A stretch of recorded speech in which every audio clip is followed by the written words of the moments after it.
what firemen and military and police go through with PTSD and all the things that go on in their lives. And it's a horrendous thing when the divorce rate is out there, it's out the numbers, and families get broken up and children get taken, this, that, and the other. You're watching the Spotlight Network, starring Hollywood's newsman, And if you're just Logan to Crawford. investigators, they now believe a single member. He works with TV and film legends. And now, Logan's shining the spotlight on the world's top emerging authors and creators. International were abducted. This is Spotlight with Logan Crawford, streaming on Roku, Apple TV, and Amazon Fire TV. I'm Logan Crawford, and right now on the Spotlight Network, we're diving into a powerful story of courage, conviction, and divine intervention. We're talking to a wonderful author. His name is Bryan Ullrich, and the name of his book, Jesus Took the Will, Firefighting, Family, Faith. It is a raw and deeply personal look at life as a firefighter, a father to a nonverbal autistic son, and a man whose faith was ignited by a very special encounter. This kind of true story will leave you inspired and spiritually stirred. We're delighted to have this very talented author join us here today on Spotlight. We thank the team at Prime 7 Media for helping us put him in the spotlight today, and we ask viewers like you to support authors like him by subscribing to our channel and by purchasing his amazing book. The links are below this interview. Bryan, thank you so much for joining me here today. God bless you for having me on. God bless you, sir. I appreciate you, and I appreciate this wonderful work you have created. What was the moment that led you to write Jesus Took the Will?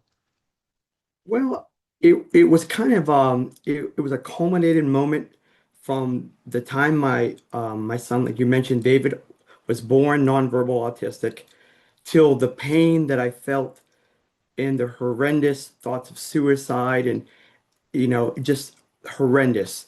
And in the book I talk about how I always wanted to be a father since I was a little guy, like 5, 6 years old. I used to tell my mom that I couldn't wait to be a father when I grew up. Wow.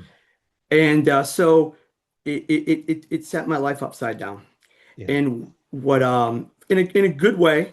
But yeah, so after that, and after I kept digging deeper and deeper into the Lord, it was like the Lord was just telling me, write this stuff down, write it down, and testify what I'm doing for you, what I'm gonna do for you, and until the day you come up to me, and what we do after that. So yeah.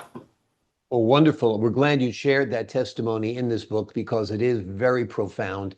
How has being a firefighter shaped your understanding of faith under pressure? Well, I think it shaped me in this way. I think the only thing I can think now is the Lord. I went to the Air Force and became a fireman, and then went back to work for the government as a firefighter. And the saving lives and the going into the buildings, and that was something where it was a lot of praise on me. But it was kind of like, and you can easily get kind of a little bit arrogant from that, though you're doing a great thing. But it shaped me in the form that a firefighter, usually I'm the one that, like, and now I can't go to anybody. Like, I'm the one that's usually helping people in a moment of, like, probably the worst moment in their life. And now, so I think when that happened and I knew that I had no way out, that's when the Lord's just immediately just grabbed me and just started just really putting into me, Yeah. honestly. Amazing. In the book, you describe a supernatural encounter with a Messianic Rabbi. Talk to us a little bit about what happened during that moment. Well, the rabbi was a Messianic rabbi my wife was listening to on television, and he at the end of his show, he would do the Aaronic blessing from the book of Numbers in Hebrew. And those words in Hebrew just like penetrated my soul. Mm. And it drew me in. It drew me into the Jewish culture. It drew me into Jesus. It just completely, grabbed a hold of me.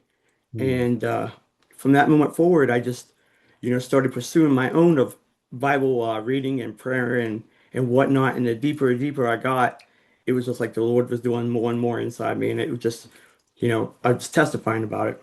Hmm. Talk to us a little bit about Jewish evangelism and what it means to you and why it's such a personal mission for you. Well, I definitely would say yes, it is a personal mission because a Messianic Rabbi brought me to Christ.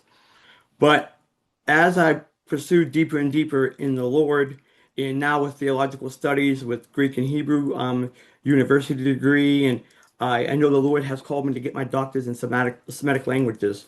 Hmm. I realized that it's all believers' job to testify about the Lord.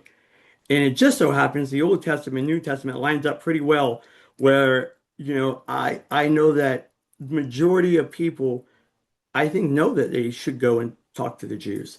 We know how important they are to God, and the Bible tells us. So to me, it's just biblical on top of, having something special with the Messianic Rabbi.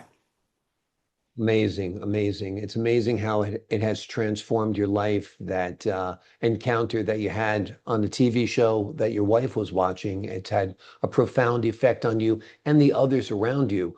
Of course, some of the others around you are first responders. Talk to us about how you support them in seeking a deeper relationship with Jesus. Well, it'll be almost 3 years now. I walked away from the fire service, but this was all happening as the last year or two um, that I was still working, and it's not like I retired. I just walked away after 18 years, and I said I'm done. And but before I went, for like 2 years, I really started knowing how to try to just relate to them in not a pushy way if they weren't believers, or if they were believers, try to pour as much as the Lord has given me into them.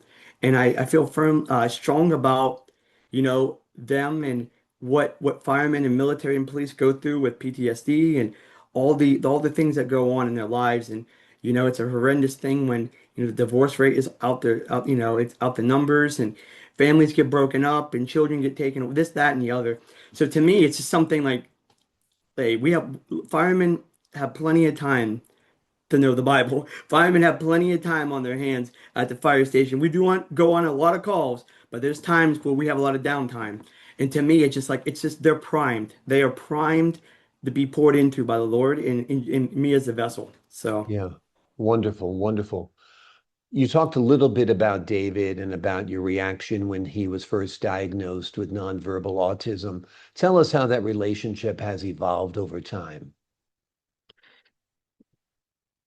Sorry. Yeah. So, I work in the schedule we work 2 on, 2 off, 2 on, 2 off, 2 on, 3 off.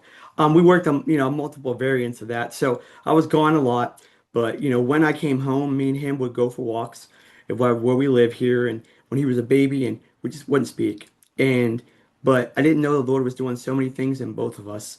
And and he would murmur things at me, and but when I got done with work and I said I'm done, though the Lord called me, you know David called me, and they went hand in hand.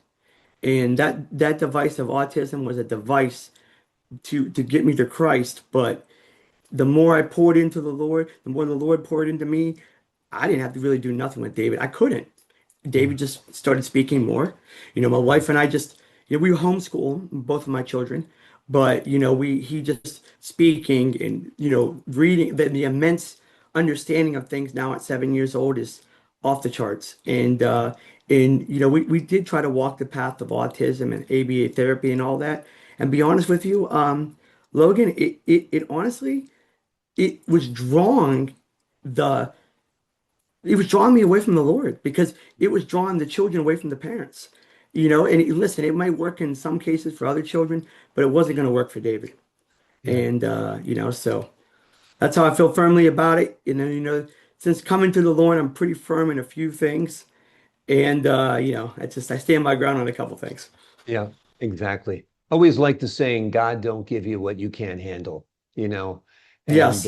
it's part of life, part of the challenges of faith, part of the challenges of being on this earth, and it's quite amazing. What role does discipleship play in your message, and why do you believe it's missing in today's world? My Lord, Logan, it plays the number one role. And I'm no end all be all, no theologian, but what is lacking is an understanding of the Bible. And I'm not going to blame anybody. It's not the church's fault. It's not the people's fault. It's just we live in a fallen world. And I'll Mhm. chalk it up like that. And, in the book, I speak of specific things that I have in the book, talk a little bit more in detail about what I believe when it comes to that. But I think the discipleship to me is the number one thing. That to me, it was so important that, after I got saved and baptized, after I had my encounter with the Lord, I got my mom baptized, I got my brother baptized, and then I started doing Zoom meetings with my, distant relatives and family, Yeah. speaking, reading the Bible and talking about it. And so to me, it was because we didn't come, nobody in my family came from the Lord, really on a massive stronghold of walking. Like, so to me, it's primary. Like, it's Mhm. number one. It's really, it goes as hand in hand as a fireman going into a fire. It's important to me. It really Yeah. is. Exactly, exactly. What do you hope readers walk away with after reading your book? I hope they walk away with this. I hope they walk away with a desire to testify maybe even better or greater things than I talk about. I want them to want to go pick up their Bible and want to start reading it, and then want to find fellowship with other believers and go to a church. But I want a fair share of people to look at the Bible again and to look at it in a different way. And if you aren't a believer, and just stand back and just look. And I really invite anyone, to what I want to do, Logan, is to testify what the Lord did for me, and then give as much faith and hope and love upon people as much as our society doesn't want to do right now and hasn't wanted done. So that's Amazing. really on play. Well, you've done great work with this book, and I think it'll help a lot of people in their journeys of faith, along their spiritual journeys, and to connect with the Lord without a doubt. The name of the book is Jesus Took the Will, Firefighting, Family, and Faith. It is a gripping, true story that shows how God's presence can be found in the firehouse, in family struggles, and in moments of divine connection. Bryan, thank you so much for joining us here today. Thank you, Logan. I appreciate your time, your insight, and your palpable faith. To the folks at home, I'm Logan Crawford, thanking you for your time, this time until next time on Spotlight.